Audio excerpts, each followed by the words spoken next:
प्रकाशित वाक्य बाइबल की आखिरी पुस्तक है और इस पुस्तक में कई सारी बातें लिखी गई है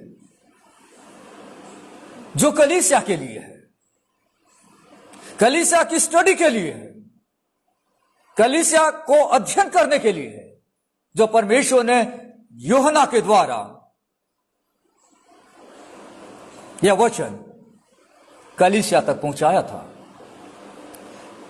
यूहन्ना दर्शन में यीशु को देखता है, ग्लोरीफाइड क्राइस्ट को देखता है, जी उठा यीशु को देखता है, स्वर्ग के दृश्य को देखता है और वहां पे वो जान जाता है कि मनुष्य के पुत्र सदृश कोई मनुष्य है तो वो यीशु मसीह है। यीशु को उसकी महिमा में वो देखता है।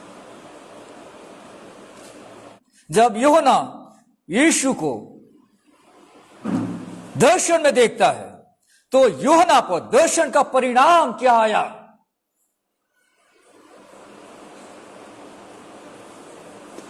देखिए, पद पढ़ते हैं, प्रकाशित वाक्य 1 अध्याय उसका 17वां पद लिखा है, जब मैंने उसे देखा तो उसके पैरों पर मुर्दा सा गिर पड़ा। अपने एक्सपीरियंस को यीशु का चेला यहां पर लिख रहा है, वो इस पुस्तक का लेखक है। जब उसने यीशु को दर्शन में देखा तब वो कहता है, जब मैंने उसे देखा यानी यीशु को देखा तो यीशु के पैरों पर मुर्दा सा गिर पड़ा। When I saw him, I fell at his feet as though dead. यीशु के पैरों पर मुर्दा सा गिर पड़ा। यह वही यूहन्ना है जो यीशु के साथ रहता था। यह वही यूहन्ना है जो 3.5 साल तक यीशु के साथ रहा। यीशु को अपनी आंखों से देखा, यीशु के साथ वो चलता फिरता था, पर आज उसके सामने एक अलग पिक्चर है। 12 पद से लेकर उसके 16 पद तक वो उस पिक्चर को सोच में देख रहा है कि यीशु उसकी महिमा में कैसा दिखता है। पर उसके लिए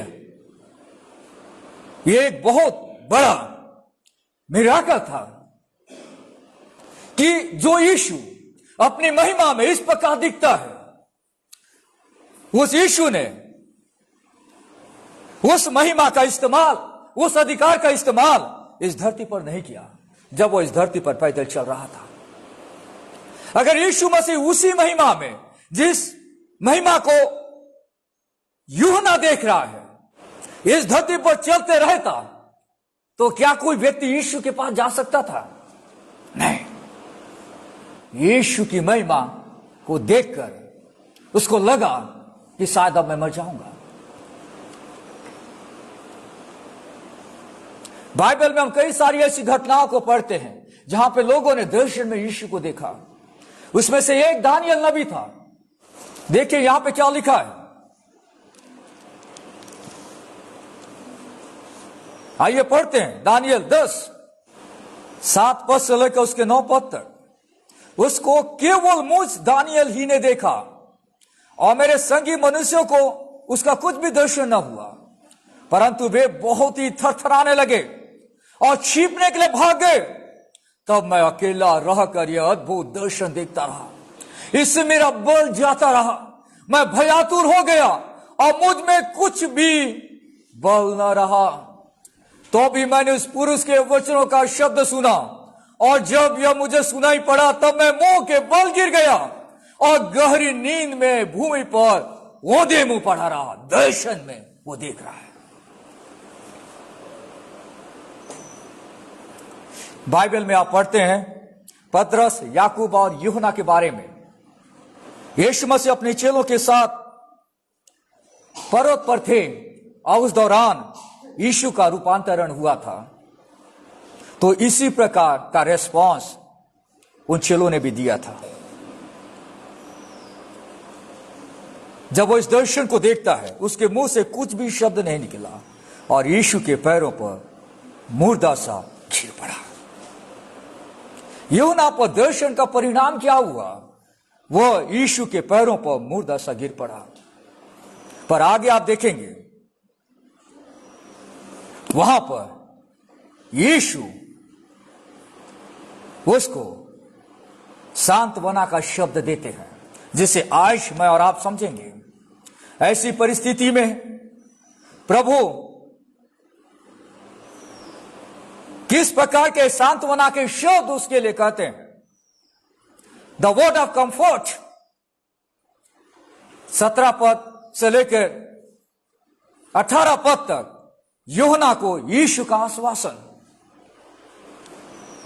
यूहन्ना पर दर्शन का परिणाम और यूहन्ना को यीशु का आश्वासन, यूहन्ना को यीशु का दिलासा, यूहन्ना को यीशु की सांत्वना। यीशु उसे कंफर्ट देते हैं। देखिए यहां पे क्या लिखा है।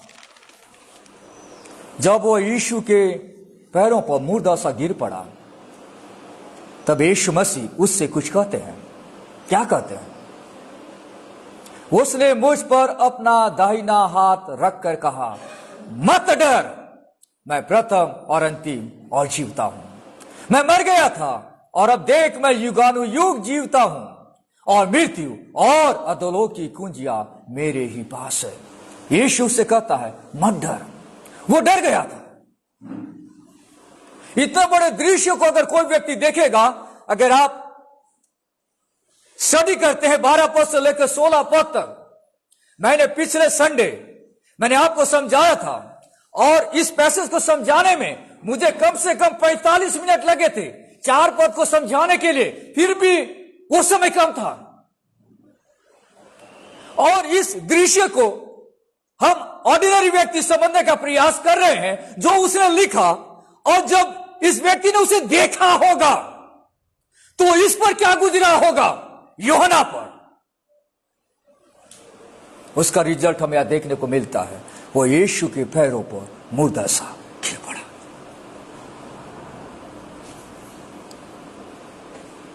यूहन्ना ने दर्शन में यीशु को एक जज के रूप में देखा।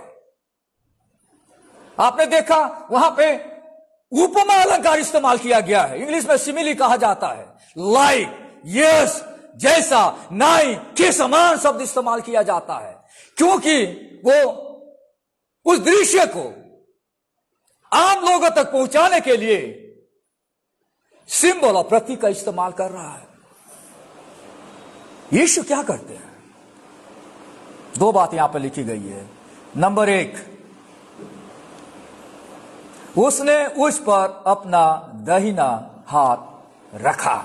उसने मुझ पर, अपने बारे में बता रहा है, उसने मुझ पर, यीशु ने मुझ पर अपना दाहिना हाथ रखा। यीशु के चरणों में वो मुर्दों सा गिर पड़ा। यीशु अपना दाहिना हाथ उस पर रखते हैं, स्पर्श करते हैं, टच करते हैं। यीशु उसका केयर करता है। मैं और आप जब डरे हुए रहते हैं, मैं और आप जब भयभीत रहते हैं, यीशु स्पर्श करता है, टच करता है, और आगे उसे सांत्वना का शब्द देता है। और ये शब्द आज मेरे और आपके लिए भी एक ब्लेसिंग का कारण होगा। यीशु कहता है डोंट बी अफ्रेड, मत डर। ये जो शब्द है डोंट बी अफ्रेड या मत डर, इसका एक्चुअल मीनिंग है डरना बंद कर। Stop and act that is already in process. मतलब डरने की जो प्रक्रिया है ऑलरेडी उसके लाइफ में आ गई है, और वो डर रहा है, डर रहा है, डर रहा है। यीशु कहता है डरना बंद कर, डरना बंद कर। उसने यीशु को एक जज के रूप में देखा था कि किस प्रकार यीशु मानव जाति का न्याय करेगा। यीशु मसीह कहता है डरना बंद कर। यूहन्ना को डरने की आवश्यकता नहीं है, क्योंकि वो परमेश्वर की उपस्थिति में है। उसे डरने की आवश्यकता नहीं है, क्योंकि उसने यीशु को उसकी महिमा में एक न्याय के रूप में, एक जज के रूप में देखा है। यीशु मसीह ने ऐसा क्यों किया? यीशु मसीह चाहता था कि यूहन्ना इस बात को भली भांति समझे कि यीशु जो न्यायी है, उसके न्याय से अविश्वासियों को डर होना चाहिए। जो प्रभु को नहीं जानते हैं उनको डरने की आवश्यकता है, पर यूहन्ना को, यीशु को मानने वाले लोगों को न्याय से डरने की आवश्यकता नहीं है। अन्य जाति के लोग डरेंगे, टेरर उनके पास होगा, but it is not for you, तुम्हारे लिए नहीं है। परमेश्वर की महानता, परमेश्वर की पवित्रता अन्य जातियों के लिए डर का विषय है, पर विश्वासियों के लिए यह एक सांत्वना का स्रोत है, सुरक्षा का स्रोत है। एक विश्वासी अपने आप को सिक्योर महसूस करेगा क्योंकि उसके पास एक ऐसा न्याय है जो उसे न्याय देगा, उसके पास एक ऐसा जज है जो उसका प्रोटेक्शन करेगा। उसको डरने की आवश्यकता नहीं है। मेरे और आपके लिए कितना ज्यादा कंफर्टिंग यह परमेश्वर का वचन है। जैसा यह वचन यूहन्ना के लिए लागू हुआ, आज यह वचन मेरे और आपके लिए है कि यीशु न्यायी है, नो डाउट। यीशु जज है, नो डाउट। यीशु दुनिया का न्याय करेगा, नो डाउट। हम गाना गा रहे थे, आदि और अंत ये यीशु न्याय करने वाला है, यीशु न्याय करने आने वाला है। पर एक विश्वासियों के लिए यह कंफर्टिंग वर्ड है। वो व्यक्ति जो यीशु पर विश्वास करता है वो बच जाएगा, पर अन्य जाति का व्यक्ति, प्रभु को न जानने वाला व्यक्ति आग की झील में डाल दिया जाएगा। उसके लिए यह डर है। अगर आपने यीशु पर विश्वास किया है तो आपको यीशु के न्याय से, जिसका जिक्र 12 पद से 16 पद तक किया गया है, डरने की आवश्यकता नहीं है। पर अगर आप एक अविश्वासी हैं तो उस न्याय से डरने की आवश्यकता है, क्योंकि आप बच नहीं पाएंगे। यीशु पर विश्वास करने के द्वारा एक व्यक्ति उद्धार को पाता है और वो परमेश्वर की संतान बन जाता है। यीशु मसीह चाहता था कि यूहन्ना इस सत्य को समझे कि उसे न्याय से डरने की आवश्यकता नहीं है, पर वो एक कंफर्ट को फील करे जो परमेश्वर उसे देना चाहता है। और कारण बताया गया है क्यों यूहन्ना को डरने की आवश्यकता नहीं है। नंबर 1, वो यहां पर लिखता है, उसने मुझ पर अपना दाहिना हाथ रखकर कहा, मत डर, मैं प्रथम और अंतिम और जीवता हूं। पहली बात, मैं प्रथम और अंतिम हूं, I am the first and the last. इसका मतलब क्या है? I am the first and the last. मैं प्रथम हूं और मैं अंतिम हूं। यीशु मसीह से बताना चाह रहा है कि I am the God of all eternity. Eternity past, eternity future, जो भूतकाल है और वर्तमान काल है और भविष्य काल है, मैं सबका परमेश्वर हूं। मैं प्रथम हूं, मैं अंतिम हूं। पूरी दुनिया मेरे कंट्रोल में है। मैं उन हर बातों को जानता हूं जो पास में घटी है इतिहास में। मैं उन हर बातों को जानता हूं जो वर्तमान में घट रही है, और मैं उन हर बातों को जानता हूं जो भविष्य में घटती है। इससे तो क्यों डरता है? जिस परमेश्वर पे तूने विश्वास किया है वो सच्चा न्यायी है, and he knows everything happen in the past, happening in the present, will happen in the future. मत डर। यीशु के नॉलेज के बिना दुनिया में कोई भी घटना नहीं घटती। God is in control. कई बार हम कई बातों को लेकर डरे रहते हैं, चिंतित रहते हैं अपने लाइफ से संबंधित। कई बार कुछ ऐसी घटनाओं को हम देखते हैं हमारे देश में, दुनिया में, जो डर सा माहौल क्रिएट करता है, पैदा करता है। हमें इस बात को समझना, यीशु कहता है, मैं प्रथम हूं और मैं अंतिम हूं। मैं उन हर बातों को जानता हूं जो दुनिया में घट रही है। तुम्हें डरने की जरूरत नहीं है, तुम्हें संभलने की जरूरत है। तुम्हें डर कर कमजोर होने की जरूरत नहीं है, पर मजबूत होने की जरूरत है, क्योंकि मैं प्रथम और अंतिम हूं। दूसरी बात, यीशु से कहता है, मैं जीवता हूं, मैं मर गया था और अब देख मैं युगानुयुग जीवता हूं। मत डर, तुम्हारा अनंत जीवन निश्चित है, क्योंकि मैं जीवित हूं। मैं जीवित हूं, इसलिए तुम भी जीवित रहोगे। I am the living one. मैं मर गया था, मैं जी उठा और मैं हमेशा के लिए जीवित हूं। मैं जीवित हूं, इसलिए तुम भी जीवित रहोगे। एक विश्वासी के लिए यह एक बड़ा कंफर्ट है। जब इंसान जीवन में कभी किसी ऐसी परिस्थितियों से गुजर रहा है या उसके सामने कुछ ऐसी परिस्थितियां आ गई है और उसे समझ में नहीं आ रहा है और वो बहुत डरा हुआ है, यीशु कहता है, मैं जीवता हूं। यीशु कहता है, I am the living one. इसलिए तुम्हारा अनंत जीवन सिक्योर है और तुम सुरक्षित हो, तुम न मरोगे। दूसरी बात, यूहन्ना को यीशु मसीह बताना चाहता है कि मैं जीवता हूं, I am the living one. तीसरी बात वह कह रहा है, मृत्यु और अधोलोक की कुंजियां मेरे ही पास है। मृत्यु और अधोलोक की कुंजियां मेरे ही पास है। I hold the keys of death and हेडेस।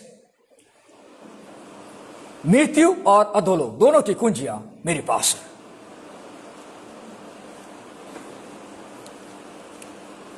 मैंने मृत्यु पर विजय को पाया है, मैंने मृत्यु को हरा दिया है।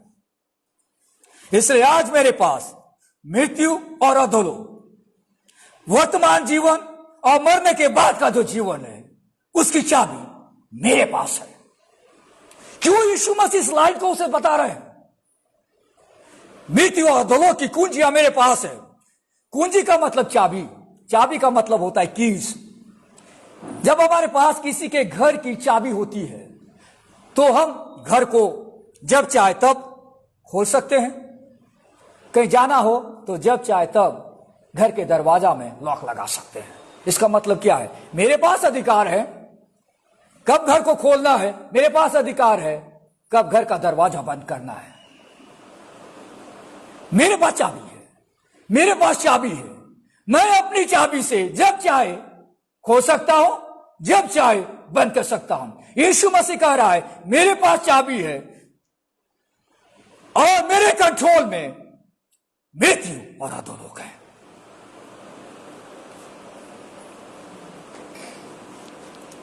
मेरे पास अथॉरिटी है, मेरे पास पावर है, मेरे पास कंट्रोल है। प्रिय मित्रों, हमारे जीवन का समय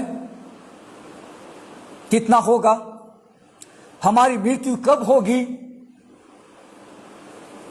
उसका अधिकार यीशु के पास है।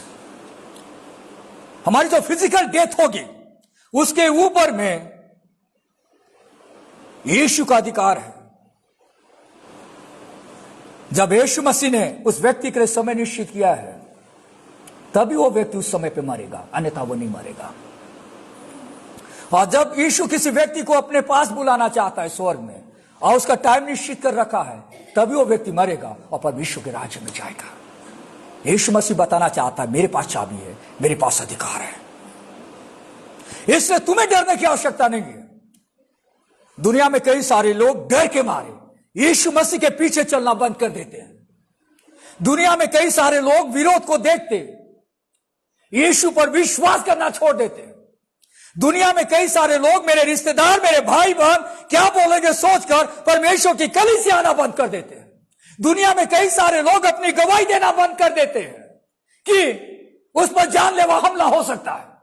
यीशु मसीह कहता है, मेरी अनुमति के बिना, without my knowledge, without my permission, nobody can kill you. पहली शताब्दी में इस दौरान जब वो दर्शन देख रहा है, आपको मालूम होना चाहिए कि यूहन्ना पतमुस नामक टापू में है, और उस समय यीशु मसीह के कारण में, यीशु के वचन के कारण, यीशु की गवाही के कारण, उस समय का जो एम्परर था, उस समय की जो सरकार थी, उसने उसे उठाकर पतमुस नामक टापू में सजा के रूप में भेज दिया था, और वो वहां पर सजा को काट रहा है, और वहां पे यह हेवनली विजन को वो देख रहा है। अपने जीवन में घटी घटनाओं को भी वो बता रहा है, और कलीसिया को भी एनकरेज कर रहा है कि जिस परिस्थिति से तुम गुजर रहे हो, उस परिस्थिति से मैं भी इस पतमुस नामक टापू में गुजर रहा हूं।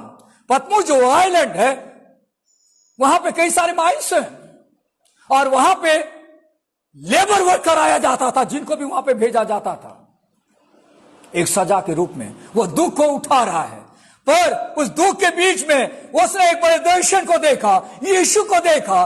जब उसने यीशु को उसकी महिमा में देखा कि यीशु कैसा जज है, यीशु कैसा न्यायी है, तो उसके मुंह से एक शब्द नहीं निकलता, और वो यीशु के पैरों पर मुर्दों सा गिर पड़ता है। यीशु उसे टच करते और उठाते और कहते हैं, मत डर, डरना बंद कर, मैं प्रथम और अंतिम हूं, मैं जीवता हूं, मृत्यु और धोलोक की कुंजियां मेरे ही पास है। यीशु मसीह डिसाइड करता है कौन जीता है, कौन मरता है और कब मरता है। मृत्यु और अधोलोक की कुंजी का होना मतलब यह है कि यीशु के पास अधिकार है मृत्यु का, और यीशु के पास अधिकार है हेडेस का, यानी अधोलोक का। अगर आप एक विश्वासी हैं और प्रभु में सो जाते हैं, तो आप तुरंत स्वर्ग में चले जाते हैं। अगर आप एक विश्वासी नहीं हैं और आप मर जाते हैं,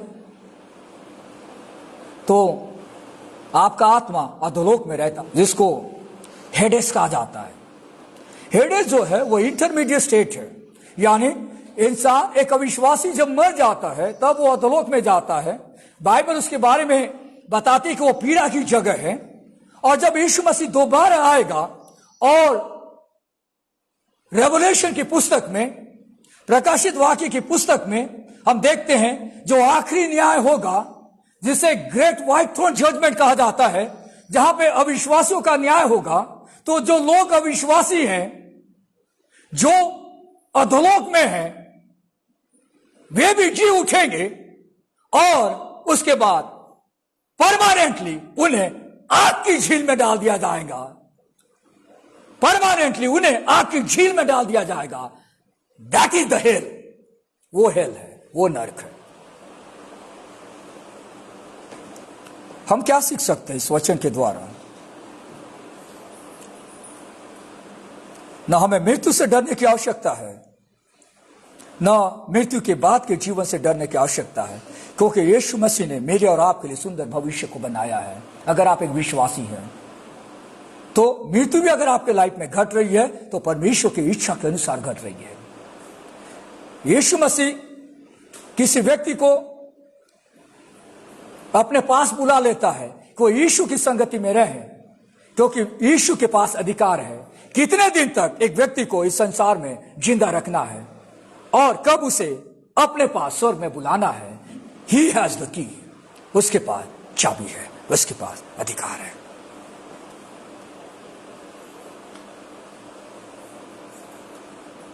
दूसरा, आपको न्याय से डरने की आवश्यकता नहीं है, क्योंकि यीशु मसीह ने आपके लिए उद्धार का प्रबंध किया है, और उस उद्धार के द्वारा आप अनंत जीवन को प्राप्त करेंगे। इसलिए एक विश्वासी को उस न्याय से डरने की आवश्यकता नहीं है, अगर वो एक विश्वासी है।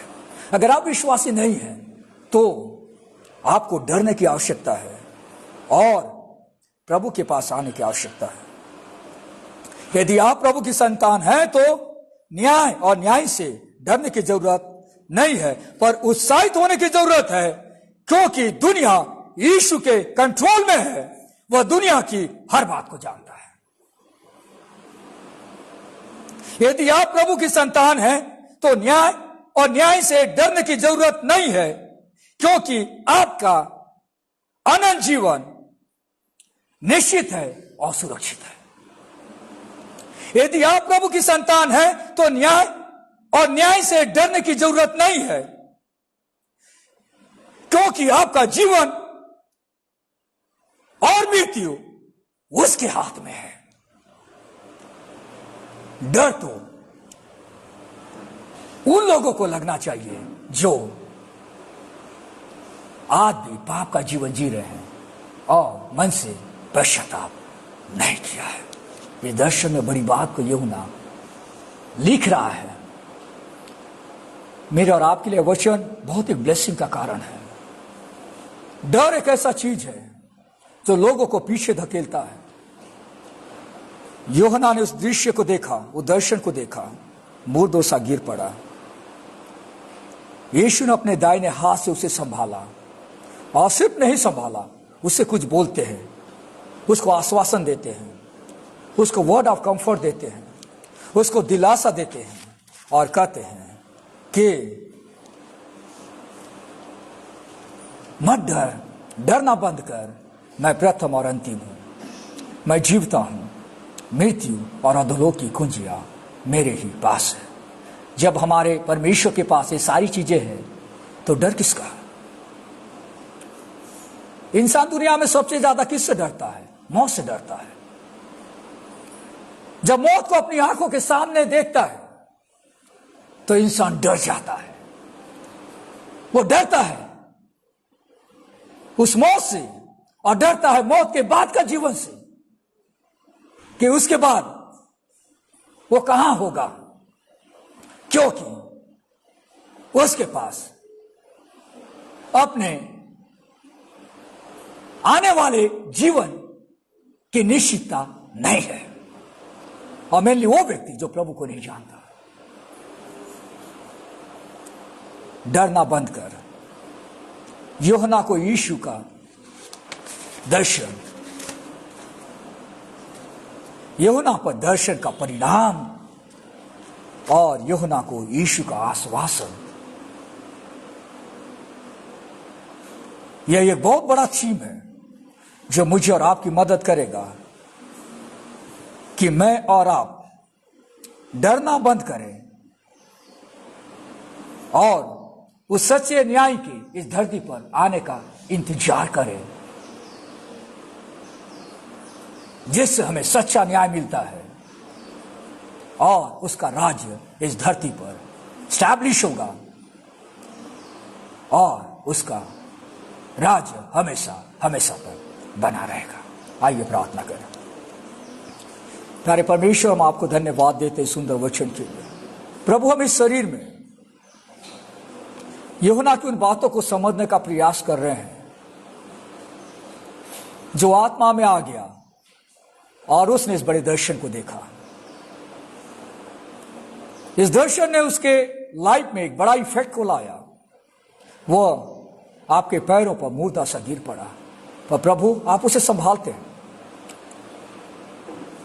आप अपने दाहिने हाथ से उसे संभालते हैं और कहते हैं मत डर। प्रभु, हम इस संसार में रहते हैं, इस दौरान हम कई सारी चीजों से टेंशन में रहते हैं, पर प्रभु अपने वचन के द्वारा आप हमें बताना चाहते हैं ये जो न्याय है यह अविश्वासियों के लिए है। विश्वासियों को डरने की आवश्यकता नहीं है। हम धन्यवाद देते हैं इस बड़े शब्दों के लिए, वर्ड्स ऑफ कंफर्ट के लिए, सांत्वना के शब्द के लिए। हमें इसकी जरूरत है। जब तक हम इस संसार में जीवित हैं, इन शब्दों की हमें जरूरत है। वचन से बातचीत करने के लिए हम आपको धन्यवाद देते हैं। उद्धारकर्ता प्रभु यीशु के नाम से हम इस प्रार्थना को मांगते हैं, आमीन।